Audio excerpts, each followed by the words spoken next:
So guys হচ্ছে আমরা অ্যাপটা ওপেন করি, ঠিক আছে। পাসওয়ার্ড আর জিমেল আইডি আপনারা কালেক্ট করে নিন।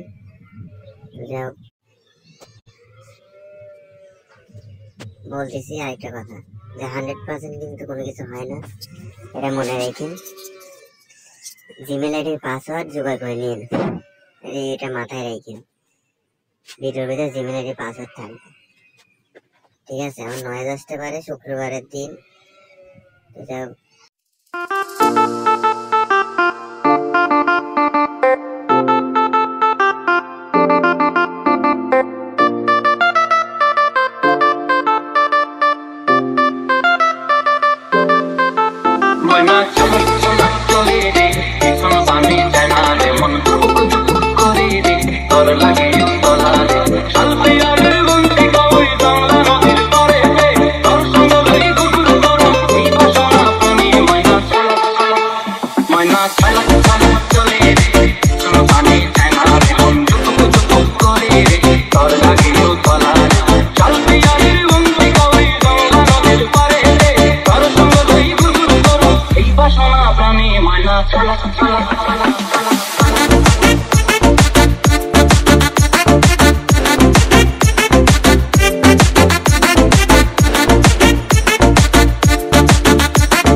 Chalo